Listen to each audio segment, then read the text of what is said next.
주는 그리스도시요 살아계신 하나님의 아들이시나이다. 하나님 진심으로 감사를 드립니다. 특별히 이번에 중앙아시아 1차 네팔 선교 파송 예배로 하나님께 예배드리게 하시니 감사를 드립니다.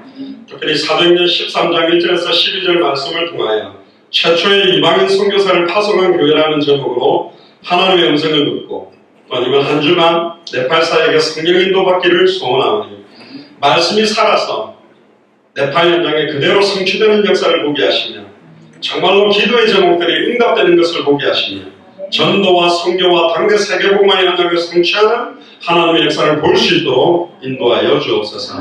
감사를 드리며 2000년 전 십자가 부활로 모든 문제를 끝내시고 지금 우리 안에 성령으로 함께 하시며 마태복음 24장 14절을 성취하고 계시는 승리하신 주 예수 그리스도의 이름으로 감사하며 기도드리옵나이다. 오늘 최초의 이방인 선교사를 파송한 교회라는 제목으로 하나님의 말씀을 함께 나누도록 하겠습니다. 오늘 읽었던 사도행전 13장 본문은 예루살렘과 온 유대를 중심으로 하고 있는 오순절 마가다락방의 초대교회 시간표에서 이방인 복음화를 위해서 뛰는 안디옥 교회 시간표로 완전히 전환되고 있는 사도행전 역사의 새로운 전환점이 사실은 사도행전 13장입니다. 사실 초대교회 오순절 마가의 집 다락에 성령 충만함이 임하고 난 다음에 사실은 전도의 역사가 먼저 일어난 게 아니라 15개 나라 사람들이 몰려와서 선교의 문을 처음부터 열고 시작한 교회가 초대교회였습니다. 근데 초대교회는 선민의식, 율법과 전통과 할례를 아직도 주장하는 체질들이 남아있기 때문에 성령 충만 받았지만 바뀌지 않는 체질 때문에 하나님은 하나님의 소원과 계획을 온전히 이룰 교회를 다시 찾기 시작하신 겁니다. 마태복음 28장 16절에 20절에 모든 족속으로 제자를 삼을 교회, 마가복음 16장 15절에 20절에 천하 만민에게 예수가 그리스도는 성경의 복음만 전할 교회, 사도행전 1장 8절에 예루살렘, 온 유대야, 사마리아 땅끝까지 이르러 증인도의 교회를 찾고 있었는데 초대교회는 12사도와 유대인들과 예루살렘과 유대 중심으로만 모든 게 고정이 되어 있었어요. 자기의 한계와 틀을 깨지 못하면 죄송합니다. 하나님은 계시록에도 나와 있지만 촛대를 옮기시겠다고 했어요. 내가 해야만 됩니다라는 교만도 문제지만 나는 절대로 못합니다라는 것은 겸손도 아니고 사실은 하나님의 언약의 성취를 부정하는 거고 불신앙하는 겁니다. 말씀하신 그대로 이루어질 역사를 우리는 붙드는 거거든요. 아멘입니까? 창세전에 영세전에 중앙아시아 네팔 사역을 위해서 하나님이 준비하신 언약을 하나님이 이번 돌아오는 중간에 이루시겠다면 우리는 아멘하고 인도하는 것입니다. 그런데 많은 사람들이 이 자기들의 한계와 틀을 깨지 못하면서 하나님은 과감하게 초대교회에 임했던 촛대를 안디옥 교회로 옮겨가 버리게 됩니다. 우리 예수사랑교회는 그 안디옥 교회가 받았던 응답 그 이상을 받는 축복이 시작되게 되기를 주의로 축복합니다. 처음부터 모든 족속, 처음부터 천하 만민, 처음부터 땅끝의 언약을 주신 거예요. 이거는 어느 날 준 게 아닙니다. 원래 아담과 하와를 창조할 때 창세기 1장 27절에 하나님의 형상대로 창조했다는 말은 하나님의 형상은 예수 그리스도입니다. 그는 보이지 않는 하나님의 형상이요. 복을 주시되 그 복의 실제는 하늘에 속한 신령한 복의 실제 예수 그리스도 자신입니다. 생육하고 번성하고 충만하고 정복하고 다스려라. 하나님의 형상을 가진 자들이 에덴 동산에 가득 차게 만드는 게 원래 아담과 하와를 창조한 목적입니다. 그런데 그걸 잃어버리고 하나님을 떠나서 죄와 저주로 사단에게 매여버리니까 모든 족속들에게 우상이 천하 만민에게 종교가 땅끝까지 흑암 세력이 덮어버린 거예요. 흑암 운동 공허가.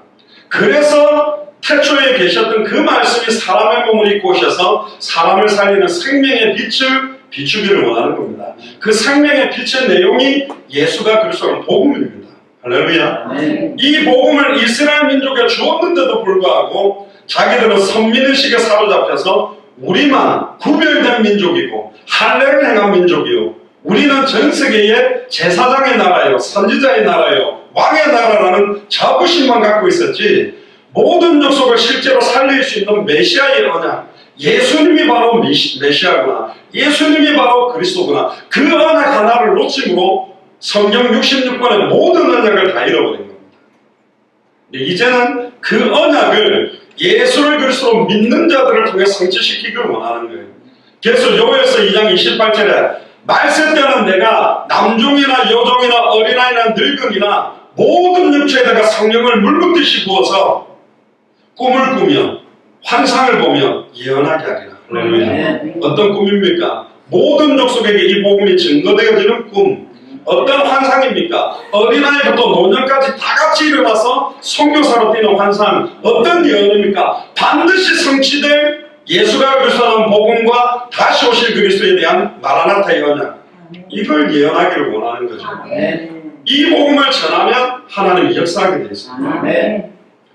하나님은 애타는 소원을 가지고 이방인 복음화를 할 교회를 찾고 계셨는데 사도행전 7장에 스데반 집사의 환난을 인하여 흩어지지 않았던 자들에게 흩어지도록 만듭니다. 사도행전 11장 19절에서 31절에 보면 흩어져서도 유대인들에게만 복음을 전하는 게 초대교회 사람들이었습니다. 그런데 그 안에 몇 사람이 헬라인에게도, 즉 이방인에게도 복음을 전하는 사람 중심으로 시작된 교회가 안디옥 교회입니다. 우리로 말하면 불신자들에게 복음을 전하고 다른 종교인들과 우상 숭배자들에게 복음을 전하는 교회가 일어난 거죠. 특별히 이번 주간에 정말 생명 얻는 분들이 굉장히 많이 일어나는 한 주간이었습니다. 이게 계속적으로 주님 오실 때까지 그 생명의 역사가 일어나야 되고 단순하게 생명 얻는 걸로 끝나는 게 아니라 그들에게 지속적인 말씀이 뿌리내려지는 말씀운동이 일어나야 되고 그들 가운데 제자를 일어나야 됩니다. 근데 저희들이 이번에 중앙아시아 1차 네팔 선교를 가는 이유는 불신자를 살리러 가는 발걸음은 아닙니다. 불신자를 살려서 말씀에 뿌리내려져서 제자로 세우기에는 시간이 굉장히 필요합니다. 아무리 예비되어 있는 불신자라도 성경에 대한 지식과 뿌리가 없기 때문에 시간이 필요해요. 그래서 우리는 이번에 그 사역을 하러 가는 것이 아닙니다. 창세전에 영세전에 네팔 복음화를 위해서 하나님이 준비해놓은 주의 종들, 교회 속에 있는 목사님들과 선교사님들과 중직자 사명자 중에 예수가 그리스도라는 이 복음이 딱 계시되는 분, 성경대로 전도해야 되는 언약이 계시되는 분, 다시 오실 그리스도에 대한 언약에 남은 생을 드릴 분을 그 합당한 사람, 평안을 받을 자, 옥토를 찾는 겁니다. 왜 이 사역을 합니까? 저는 예전에 고신치 가서 자라면서 선교 현장 가는 걸 많이 봤습니다. 율동 잘하는 교사, 또 어린이들 줄 수 있는 사탕, 여러 가지 선물, 이렇게 목사님들하고 가서 그들과 함께 찬양하고 예배드리고 목사님이 은혜로운 설교하고 그래서 같이 좋은 음식도 먹고 힘도 주고 축복기도 하고 이렇게 왔습니다. 그럼 오면 그 현장은 또 그대로예요. 근데 저희들은 한 주간 뭘 하러 가냐면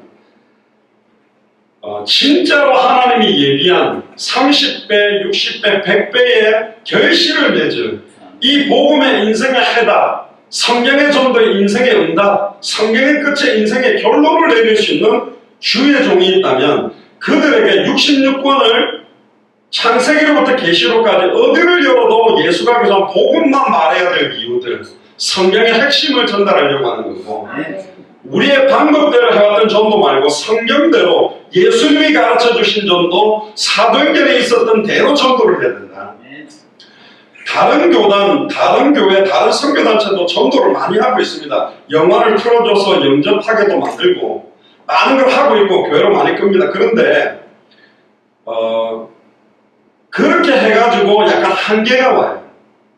교회로 많은 사람들이 영접 기도를 하고 들어와도 정확한 복음에 뿌리내리도록 안 하면 결국은 세계복음화하는 정도는 되지 않는다. 하나님은 세계복음화할 수 있는 완벽한 계획을 성경 안에 두셨기 때문에 초대교회에게 했던 전도, 안디옥 교회에게 했던 전도, 마게도냐의 빌립보, 데살로니가, 고린도, 그리고 소아시아를 중심으로 하는 에베소의 전도, 그리고 로마를 살렸던 그 전도 운동 그대로 할 분들을 찾으려고 하는 거고, 내 교회, 내 교단을 위해 뛰는 것이 아니라 네팔 모든 사람이 복음을 들을 수 있도록 다시 오실 그리스도를 바라보는 마라나타의 신앙을 가지고 함께 끝까지 뛸 수 있는 분을 찾으러 가는 겁니다. 그래서 저희들이 빠져나와도 이분들이 계속 그 복음과 그 전도 운동을 할 수 있도록 그래야만 되기 때문에 그렇습니다. 그래서 우리의 발걸음이 미약한 발걸음 같지만 굉장히 중요한 발걸음이고 하나님의 중요한 언약들을 성취하실 줄 믿습니다. 왜 이렇게 뛰게 됐느냐? 저는 기존 교회 성도들과 대학생들 훈련을 청소년들을 많이 시켜봤습니다. 그리고 전도하기도 해봤는데 얼마나 많이 키워야 될까? 200개 나라로 이 사람들을 다 파송하려고 해도 많은 경제와 많은 게 필요한데 하나님의 계획이 뭘까? 근데 초대교회는 예루살렘과 온 유대에 3천 제자, 남자만 5천, 허다한 제사장의 무리가 일어나서 10,000명 가까운 그런 교회로 성장됐지만 딱 지역적인 한계를 가지고 있는 거예요. 예루살렘과 온 유대에만 있는 교회였습니다. 근데 하나님의 계획은 처음부터 모든 족속에 가기를 원하고 처음부터 천하만민에게 가기를 원하고 처음부터 땅끝까지 가기를 원하기 때문에 예루살렘, 온 유대, 사마리아 땅끝은 내 집, 내 도시, 우리나라 해놓고 딴 나라가 아니에요. 동시다발적으로 우리를 이끄시게 돼 있거든요. 그런데 사도행전 8장에 보니까 빌립 집사 한 사람 때문에 사도들이 가지 않는 사마리아 성에 혼자 예수의 이름에 관한 전도, 예수가 그래서 복음을 들고 혼자 들어갔는데 그 사마리아 성에 큰 기쁨이 있게 되고 모든 질병들을 가지고 있던 사람들이 치유되는 역사들을 집사님 한 사람의 발걸음을 통해 이루시는 것도 있었고 광야로 가는데 전혀 사람이 없는 길로 가고 있는데 이디오피아라는 한 나라에 간다게 여왕의 큰 국고를 맡고 있고 경제와 정치에 영향력을 줄 수 있고 이미 그 당시에 이디오피아에서 예루살렘까지 마차를 타고 가면서 이사야서를 가면서도 읽고 오면서도 읽고 있었는데 이사야 53장에 딱 도살장에 끌려가는 어린 양이 이 성경을 기록한 이사야 자신을 가리키느냐 다른 사람을 가리키느냐 딱 핵심만 말해주면 될 수 있도록 준비해놓고는 빌립과 만남을 주셨습니다. 그걸로 시작하여 그 도살장에 끌려가는 어린 양이 얼마 전에 골고다 언덕에 십자가에서 성경대로 정령 죽고 십자가에서 죽었다가 3일 만에 정령 부활하시고 단번에 영원히 하나님을 만나는 길을 여신 참 선지자 예수님입니다. 짐승의 피가 아니라 자기의 피로 과거, 현재, 미래 모든 죄와 저주를 해방시킨 참제사장이 예수님입니다. 그리고 사탄과 사망권세를 깨뜨리고 승리하신 참된 왕 그분이 바로 예수님입니다. 그래서 우리가 기다리는 메시아 그리스도 그분이 오셨다. 처녀가 잉타의 아들을 낳으리니 그 이름을 예수라 임마누엘이라.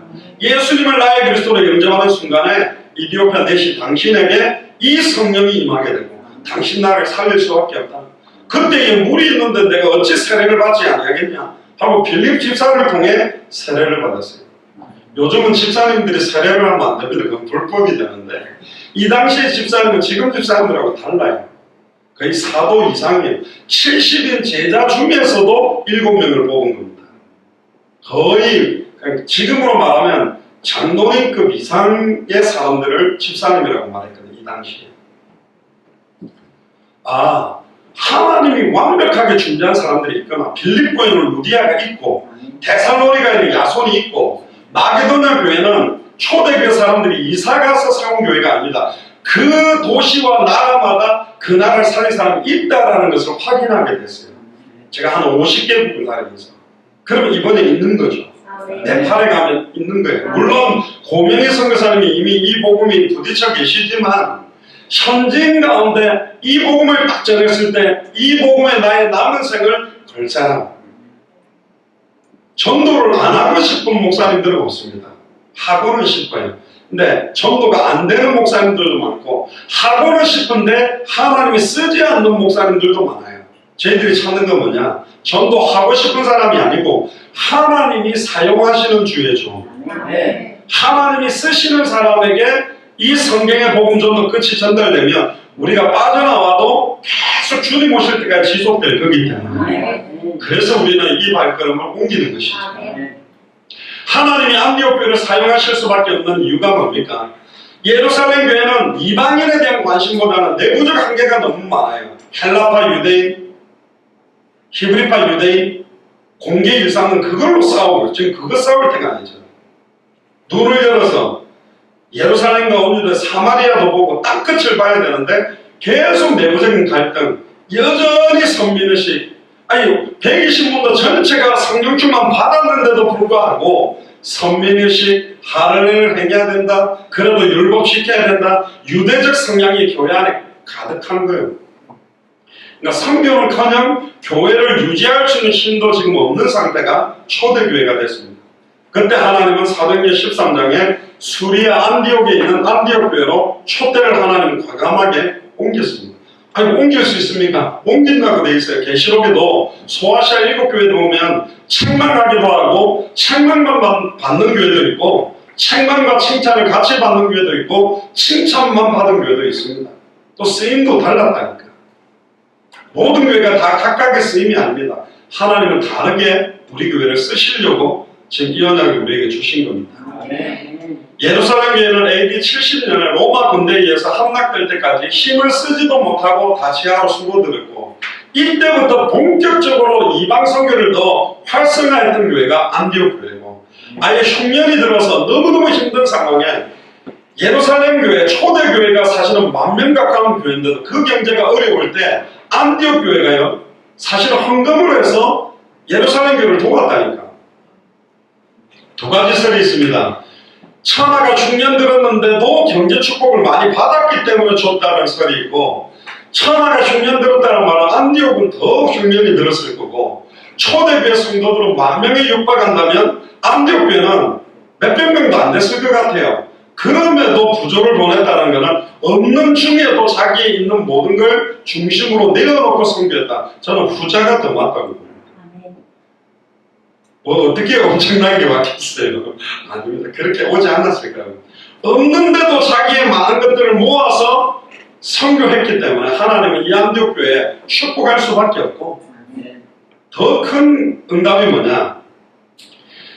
이 구속 요원이요, 유대인 중심으로 모인 게 아니에요. 이방인들, 우리로 말하면 다민족들이 모인 거예요. 흑인도 있고 백인도 있고 뭐 한국 사람도 있고 무슨 여러 사람들이 함께 모여서 시작된 교회가 안디옥 교회입니다. 11장 20절에 31절에서 나오는데요. 11장 26절에 보면 처음으로 이 안디옥 교회에서 어떤 단어가 나오냐면 그리스도인이다라는 단어가 안디옥 교회에서부터 사용됐어요. 네. 왜 그리스도인이라는 말을 했을까요? 입에서 날마다 그리스도만 나오니까 그리스도. 저 사람들 맨날 그리스도야. 그리스도만 우리로 말하면 예수쟁이들. 옛날에 그랬죠. 그리스도쟁이들. 저들은 맨날 예수는 그리스도라는. 그렇습니다. 이게 사실은 처음에는 욕이었어요. 욕으로 들린 거예요. 그리스도인. 쟤네들 맨날 그리스도. 입만 열면 그리스도만 말해. 이상한 것 같아. 에이 그리스도인. 그렇게 불렀지만 영적으로는 어떤 상황, 현실, 문제 앞에서도 예수는 그리스도이기 때문에, 십자가 부활로 모든 문제 끝났기 때문에 나는 이 문제 때문에 흔들리지 않는다. 아멘. 우겨 쌓임을 당해도 나는 쌓이지 아니하고, 거꾸로 들임을 당해도 나는 거꾸로 들이지 않는다. 나는 아무것도 없는 자 같다가 모든 걸 가진 자다. 세상이 주는 것과 다른 평안함이 내게 있다. 이런 사람들을 그리스도인이라고 합니다. 이 땅에 살지만 하늘에 속한 사람, 이 땅에 살지만 하나님의 소원과 계획 때문에 살아가는 사람을 진정한 그리스도인이라고 하는 거죠. 무엇보다도 더 중요한 거는요, 오늘 제목처럼 최초로 이방인 선교사를 파송했습니다. 이방인 복음화를 위한 선교사 팀을 파송한 교회가 사실은 안디옥 교회예요. 결국은 당대 세계 복음화하는데 가장 참된 교회의 모습을 보여준 교회의 시작이 안디옥 교회입니다. 그러면 이 안디옥 교회는 좀 더 어떤 교회인지, 첫 번째는 참된 예배의 생명을 건 교회였습니다. 오늘 본문 1절에도 보면 안디옥 교회의 핵심 멤버들을 소개하고 있죠. 안디옥 교회에 선지자들과 교사들이 있으니 곧 바나바와 니게르라는 시몬과 구레네 사람 루기오와 분봉왕 헤롯의 젖동생 마나인과 및 사울이라. 다양한 계층이 모인 겁니다. 안디옥 교회는 출신, 성분도, 인종도, 배경도 완전히 달랐습니다. 절대로 하나 될 수 없는 사람들이 하나 돼서 교회를 이룬 교회가 안디옥 교회예요. 앞뒤 좌우를 한번 보세요. 저분하고 내가 하나가 될 수 있을까? 남편하고도 열받아가지고 갈라쓰고 이러는 판에, 아내하고도 갈라는데 어떻게 뭐 전라도에서 왔는지 경상도에서 왔는지 북한에서 왔는지 서울 사람인지 모르겠는데 그 정도가 아니라 인종도 다르고 완전히 다른 사람들이 모여서 교회가 됐다니까. 권면도 굉장히 했던 초대교회 마가다락방에 굉장한 영향력을 줬던 이 마가다락방이 마가요한, 최초로 나가는 바나바와 바울의 수종자였던 마가요한의 마가다락방의 주인이라고 봅니다. 그 마가의 집 다락을 내놓은 그 교회에 삼촌이 누구냐면 바나바거든요. 바나바도 헌금까지 했던, 그러니까 경제력도 있고 인격도 잘하고 권면의 은사, 많은 사람들을 잘 품었던 사람이 바나바고, 피부색이 검었던 시므온.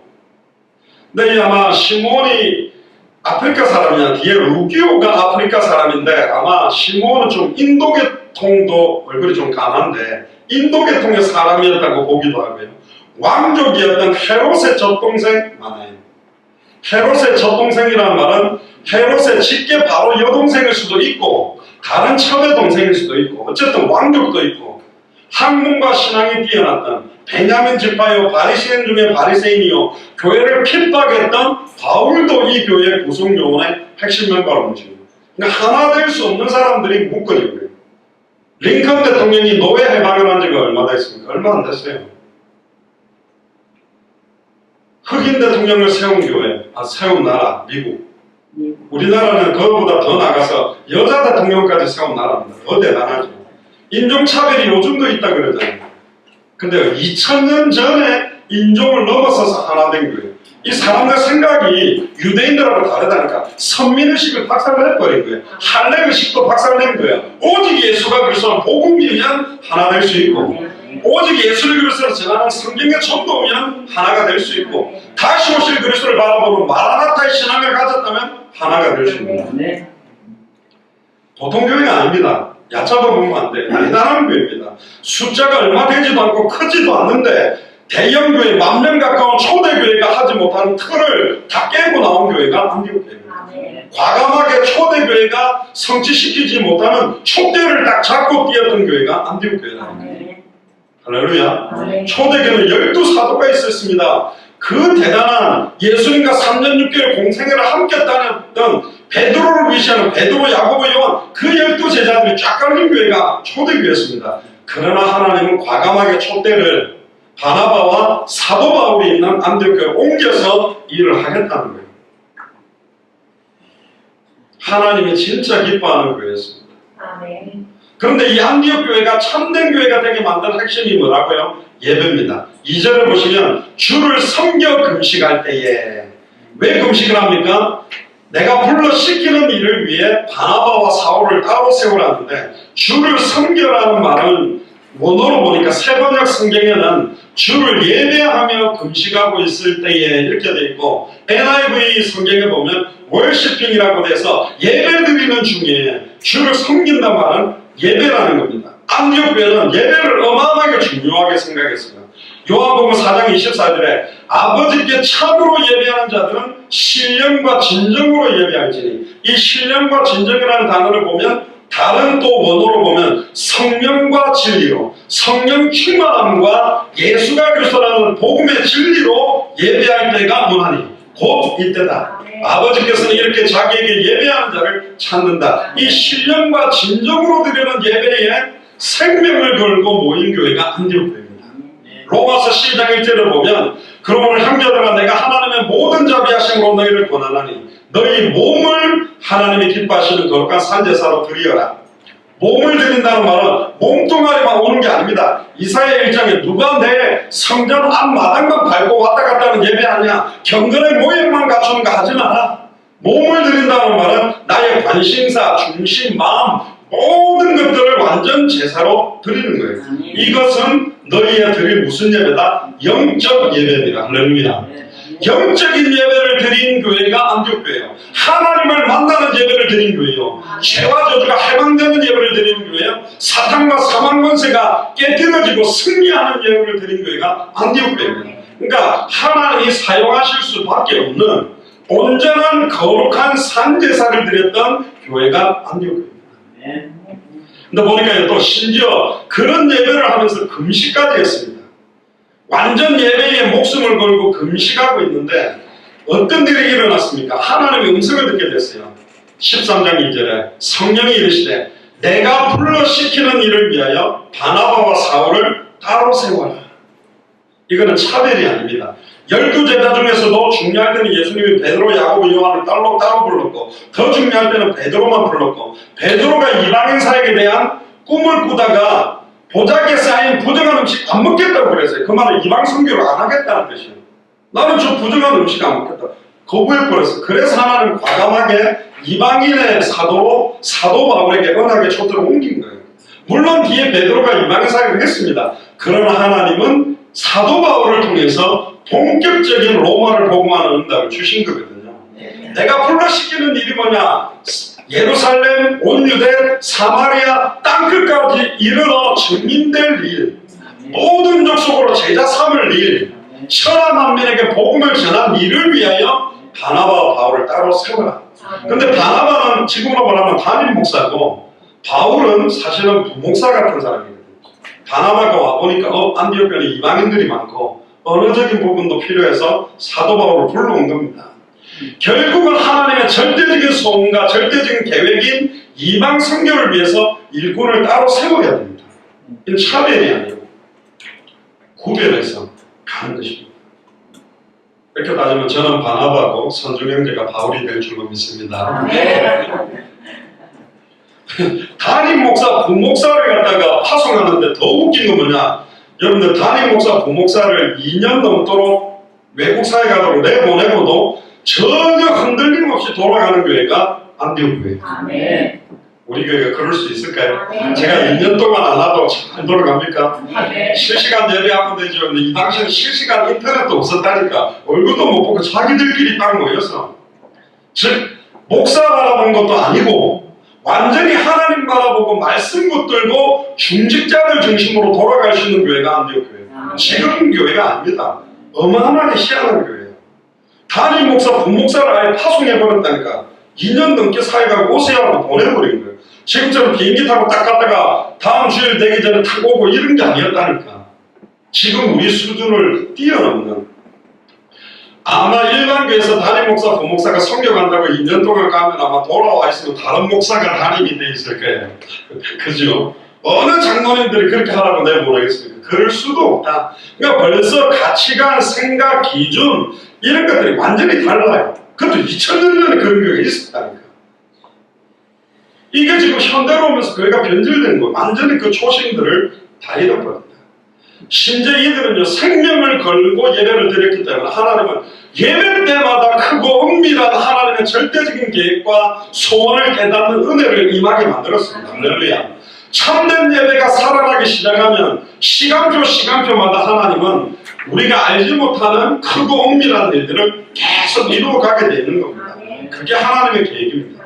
늘 듣던 예수가 교수한 복음이 아니라 날마다 새로워지게 돼 있고 날마다 은혜가 넘치게 돼 있고 계속 이게 생명운동으로 말씀운동으로 제자운동으로 연결되게 돼 있습니다. 살아있는 참된 예배를 통해 모든 게 새로워져요. 영혼도 나의 생각도 마음도 육신도 샘을 얻게 돼 있다니까. 그때 하나님이 구원받는 사람을 날마다 더하는 역사가 진행된 줄로 믿습니다. 오늘도 특별히 우리 오정순 여사님 보내주셔서 아흔이신데 전 깜짝 놀랐습니다. 아흔이신데 제가 볼 때 한 70대밖에 안 보이시는데 오늘 오셔서 예수를 글수록 또 오셔서 복음 받고 지금 예배하고 계십니다. 신이 찾아오셨어요. 하나님 보내주신 거죠. 저희들이 찾으러 가야 되는데 감사하게도 왜 안 와? 그러고 그냥 내려오셨어요. 이 계단 그것도 지하로 옆에 주변에 큰 교회가 얼마나 많은데 왜 이 지하로 파고 들어오셨는지 모르겠는데 주께서 구원받는 사람 더 해주시는 거죠. 예배에 참으로 성공하면 내가 변하고 내 가족도 변하고 사람이 변하는 겁니다. 예배가 죽으면 믿음이 죽고 예배가 죽으면 성교도 죽고 예배가 죽으면 교회도 죽는 것이다. 예배 때마다 성령의 음성을 듣게 되기를 주의 이름으로 축복합니다. 이 음성을 들으며 사는 거예요. 두 번째입니다. 안디옥교회는 어떤 교회냐? 성령의 음성에 즉각적으로 온전히 순종하는 교회입니다. 즉각적으로 순종하는 대표 주자가 최순식 안수 집사님인데 카톡만 뜨면 어디든지 가는 거예요. 좀 깜짝 놀랐어요. 동탄 갑니다 기도해 주세요 딱 했더니 갑자기 일하시다 전화가 제가 신방팀인데 제가 안 가면 되겠습니까? 제 차로 가시죠. 그러니까 주여, 김윤옥 권사님 이 사실을 알면 내 남편이 지금 돈도 안 벌고 신방한다고 저러고 어떨까? 카톡 남기셨다더라고요, 문자를. 그래서 저는 문자 남겨서 할렐루야 그러는데 그냥 문자 일방적으로 보내고 가는 거지 허락 같은 것도 아니요. 이러다가 제가 있는 방으로 쫓겨나서 저랑 같이 있게 되는 게 아닐까. 그런데 괜찮대요. 괜찮대. 단 갔는데 동참에 응답도 없고 역사도 안 일어나면 죽을 줄 알아라, 이렇게 문자를 보냈대요. 이래가지고 갔는데도 아무 증거가 안 나타나면 그건 헛걸음이니까 하나님이 안 기뻐하는 거니까 절대로 이제 가지 마시오 하려는데 가가지고 신정자씨 예수님 구주를 응접하고 청주도 갔는데 동생도 분도 복음 받으니까 할 말이 별로 없어서 제가 그랬습니다. 이제 모자 쓰고 차순식 안주입장 못 입고 택시 운전대를 권사님이 잡으시죠. 제가 그랬는데 안디옥 교회는 바나바와 사울을 따로 세우랍니다. 근데 곧바로 세워서 금식하면서 기도하고 두 사람에게 안수해서 보냈대요. 목사, 부목사에게 중직자들이 안수를 했어요. 여기서 안수라는 말은 우리가 아는 그런 개념이 진짜 이분들의 발걸음에 역사해달라고 기도한 거죠. 그때 하나님은요, 이 바나바와 사도 바울의 발걸음을 통해서 그 이제는 하나님의 단호성을 이루는 1차 선교 여행이라는 게 시작됩니다. 이방인을 향해서 한국 사람 복음을 해도 하나님 기뻐할 건데 전혀 우리가 가보지도 않은 나라의 발걸음을, 그러니까 우리 지금 스리랑카 이나 선교사님이나 말레이시아, 미얀마, 인도, 캄보디아, 네팔, 동경 이런 나라, 특히 네팔은 저도 뭐 에베레스트 산, 뭐 히말리아 산맥이 있어가지고 말만 들었던 나라인데 저도 가보지는 못했거든요. 이번에 처음 가는데 나중에 제가 예배 마치고 이번 모임을 하는 장소 사진을 보여드릴게요. 완전히 조각목으로 지은 그런 건물이더라고요. 조금 환경이 좀 열악할 수는 있는데 그래도 우리는 뭘 들고 갑니까? 복음 들고 가니까. 안디옥 교회는 성경의 복음을 가지고 말씀 붙잡고 기도하는 겁니다. 심지어 금식하고 뜨겁게 부러지는 거예요. 아무리 하나님의 뜻이 분명하고 성령의 감동이 왔어도 말씀과 언약이 있어도 이 언약을 붙들고 기도하지 아니하면 역사하지 않습니다. 초대교는 말씀 잡고 전혀 기도하다가 15개 나라 문이 열렸기 때문에 말씀 잡고 피장 시몬의 집에서 기도하다가 백부장 고넬료 문도 열리고 말씀 잡고 기도하다가 빌립보 가면서 기도하다가 감옥이 열리고 간수장이 만난 것처럼 말씀 붙들고 기도하면 시작되는 게 전도와 선교의 역사입니다. 이 대적 사탄을 할 수만 있으면 당대 네팔 복음화, 당대 세계 복음화를 방해하려고 발악하게 돼 있어요. 작년부터 무슨 종교법이 통과돼가지고 이제 전도 액면적으로는 절대로 못하고 기존에 있는 기독교 학교들도 전부 허가를 취소하고 교회를 무너뜨리는 정책을 지금 쓰고 있습니다. 그래서 기도해야 돼요. 우는 사자처럼 두루다니며 삼키려고 하는데 마가복음 9장 29절을 보면 이르시되 기도 외에는 다른 것으로는 이런 이유가 나갈 수 없느니라. 만약 안디옥 교회가 생명 걸고 예배하고 생명 걸고 금식하고 기도 안 했다면 이 세계 선교를 진행하지 못했을 겁니다. 이걸 이겨낼 수 있는 힘은 하나님이 부어주시려면 된다. 담임 목사, 부목사가 2년 넘도록 순회 선교를 하고 있는데도 흔들리지 않았던 교회가 안디옥 교회예요. 초대교회의 수준을 넘어선 교회라고 볼 수 있는 겁니다. 바나바와 바울은요, 초대교회에 있었으면 괜찮았습니다. 자리도 있고 많은 유대인들에게 칭송도 받고 편안하게 있을 수 있었어요. 그러나 하나님의 인도를 받아서 마게도냐를 살릴 계획을 가지고 순회하기 시작을 합니다. 따로 구별해서 하나님의 최고의 절대적인 계획을 이루기 위해서 선별받은 사람이 바나바와 바울이고 안디옥 교회가 그렇게 선별된 교회예요. 저희는 좀 부족하지만 이런 안디옥 교회와 같은 선별된 응답을 주실 교회로 하나님이 세워주신 줄로 믿습니다. 세 번째입니다. 마지막. 이 안디옥 교회는 목회자 중심이 아닌 이방인 중직자 중심으로 움직여졌던 교회입니다. 많은 사람들이 목사님들만 바라보고 교역자만 바라봅니다. 목사와 전도사님들이 뛰어가지고 하는 전도운동 가지고는 개척교회를 못 넘어갑니다. 그래서 저희 교회는 중직자분들이 계셔도 이 교회 깃발을 들어야 된다고 이야기를 하는 거고 어린이도 청소년도 대학생도 청년도 장년도 노년들도 다 선교사로 일어나야 된다. 아멘입니까? 왜 그래야 됩니까? 예수님도 12사도와 다르게 70인 제자를 세웠기 때문에 그렇습니다. 오직 성경의 복음 붙잡고 성경에 전도하며 성경의 끝을 바라보는 마라나타의 신앙으로 이 중직자들이 모든 환경 현실을 넘어선 거예요. 그래서 늘 이야기 드립니다. 목사한테 기대와 소망을 갖지 마세요. 전적 부패 타락한 존재들이니까 목사들.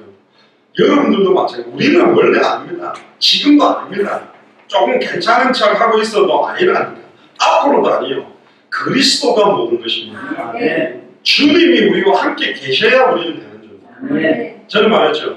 일주일만 함께 있다가 떠나가시면 우리가 알아서 할 수 있는 수준도 안 되고 1년 정도 주님이 함께 하다가 떠나가시면 우리가 알아서 할 수 있는 힘도 없다는 거예요.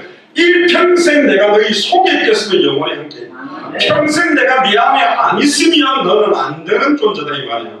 그러니까 영원히 내 안에 있다는 게 너무 감사하기도 하면서 반대로 보면 내가 영원히 안 되는 인간이구나. 그렇게 깨닫는 그래서 영원히 내 안에 계신데도 내 마음대로 하고 성령을 근심케 하고 세상을 살아가고 딴짓 하고 있는 게 우리 수준이죠. 그래서 안디옥교에 있었던 이 선지자들과 교사들이 예수가 그리스도라는 성경의 복음을 가지고 있었던 것뿐만 아니라 이걸 증언할 수 있는 사람들이었기 때문에 사실은 바나바와 바울이 떠나 있어도 교회가 움직여진 겁니다.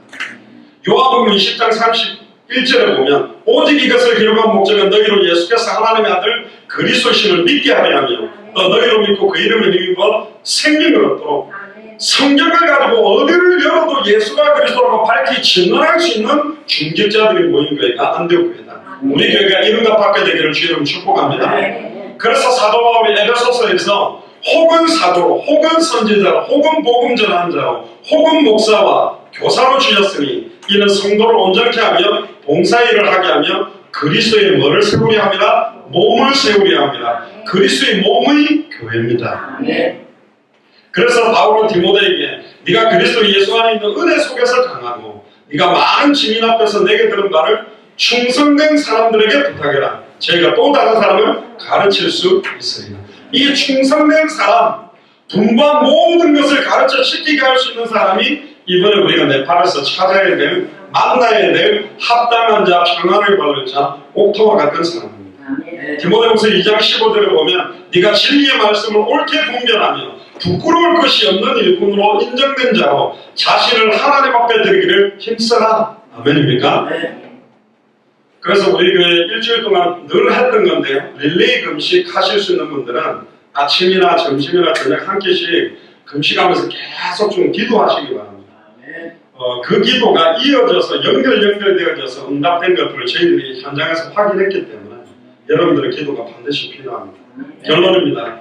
사실 교회는 두 가지를 하는 것입니다. 구원받은 자들이 모여 하나님께 신령과 진정으로 예배하는 것이면서도 또 하나는 예배 시간에 받은 은혜와 복음으로 200개 나라와 2000개가 넘는 미정도 부족국가에 선교하는 것이 바로 교회입니다. 그런데 지금 주일 예배의 말씀도 제대로 붙들지 못하고 승리하지 못하니까 나 자신이 사랑하지도 못하는데 어떻게 다른 나라까지 생각을 하겠습니까? 나를 살린 복음을 내게 있는 것으로 네게 줄 수 있는 은혜가 여러분들에게 너무너무 필요합니다. 여러분들이 은혜 받으면 여러분들 가는 현장, 앉아있는 자리마다 하나님의 나라가 임하게 되고 나에 있는 현장이 세계복음화의 현장이고 나에 있는 자리가 세계복음화의 자리라는 걸 알게 됩니다. 그걸 보고 선교적 삶이다. 그걸 미셔널 라이프라고 합니다. 어디든지 선교라는 눈으로 보는 거예요. 선교라는 말은 전도까지 포함된 걸 말하는 거예요. 왜 그렇습니까? 저와 여러분들은 처음부터 세상에 파송된 선교사입니다. 예레미야 1장에도 보면 내가 네 어머니 뱃속에 있을 때 내가 너를 알았고 너를 성별했다. 뭐로? 열방의 선지자로. 할렐루야. 그냥 선지자가 아닙니다. 열방의 선지자. 처음부터 우리를 모든 족속 살리려고 천하 만민 살리려고 땅끝까지 살리려고 불렀다니까. 그래서 저희 교회는 이랬던 저랬던 여러분들은 50개국을 살리는 응답들이 지금 연결되어 있는 거고 앞으로 200개 나라가 직간접적으로 다 연결될 거고 2000개가 넘는 미전도 부족국가도 연결되게 되어 있습니다. 벌써 네팔만 해도 다민족 35 다민족들이 지금 네팔 안에 있다는 거예요. 한 나라를 보고 갔는데 30개, 40개 다민족이 같이 있는 겁니다. 미얀마도 그랬고 스리랑카도 그랬고 다른 소수 미돈도 부족 국가가 다 있어요. 그래서 예수 그리스도께서 제자들에게 주신 가장 큰 사명은 땅끝까지 이르러 제자를 삼고 증인이 되는 겁니다. 처음에 이스라엘 백성과 맺었던 언약인데 이제 따라서 나에게 주셨습니다.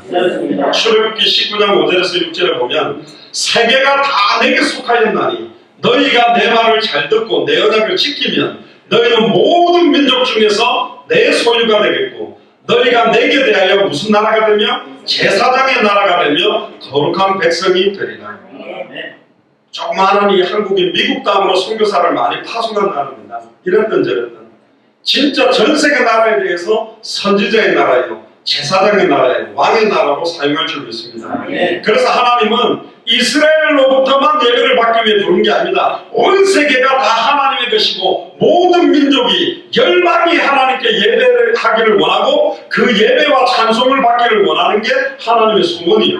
그래서 이사야 61장 6절에 예루살렘이여 내가 너희의 성벽 위에 파수꾼을 세우고 그들로 종일 종야 잠잠치 않게 하였느니라. 너희 여호와로 기억하게 하시는 자라 너희는 쉬지 말며 또 여호와께서 예루살렘을 세워 세상에서 찬송을 받게 하시기까지 그로 쉬지 못하시게 하라. 할렐루야. 하나님이 쉬지 못하도록 하는 교회가 예수 사랑 교회가 되기를 주의 이름으로 축복합니다. 너무 푹 쉬고 계시면 안 됩니다. 여호와로 쉬지 못하시게 하라. 그 말은 기도하라는 겁니다. 항상 기뻐하라. 쉬지 말고 기도하라. 범사에 감사. 그러기에 우리는 온 세계 모든 민족이 하나님을 예배하게 될까지 쉬지 않고 200개 나라 2000개가 넘는 미전도 부족 국가에 이 성경의 복음을 증언하는 것이 너무나 큰 특권이고 축복이라는 걸 알아야 됩니다. 우리가 뭔데 200개 나라를 두고 그렇게 기도하겠습니까? 사무엘상 12장 23절에 사무엘이 이렇게 고백합니다. 이번 한 주간 이 고백을 하세요. 나는 너희를 위하여 기도하기를 쉬는 죄를 여호와 앞에서 결단코 범죄하게 하고 선하고 의로운 도로, 선하고 의로운 도가 복음입니다.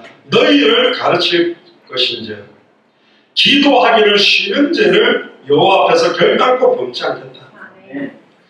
술 좀 먹고 담배 피고 좀 세상으로 치우친 걸 회개하는 수준이 아니었습니다. 사무엘은 기도하기를 쉬는 죄를 범치 않게 해주세요.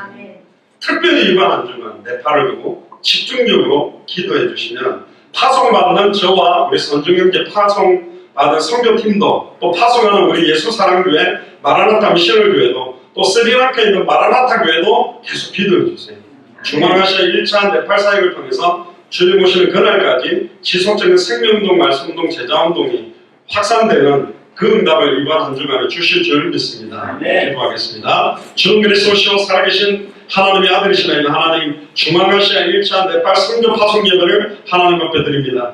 정말로 이번에 일주일 동안에 창세전에 영세전에 이 시대의 이디오피아 내시처럼 여리고를 무너뜨릴 기생 라합의 가정처럼 빌립보의 루디아, 데살로니가 야손, 고린도의 브리스가 아골라처럼 네팔 살리도록 하나님이 준비하신 주의 종과 선교사님을 만나도록 축복하시며 네팔을 지금까지 덮고 역사해왔던 추악하고 더러운 사탄마귀 귀신의 세력이 주 예수 그리스도 앞에 완전히 무너지며 14개 죄를 책임질 주의 종들이 세워지기를 소원하고 주님 오실 때까지 네팔 전역을 순회하며 중앙아시아 전역을 순회하며 전세계를 순회하는 팀이 세워지도록 축복하여 주옵소서. 감사드리며 승리하신 주 예수 그리스도 이름으로 기도드리옵나이다.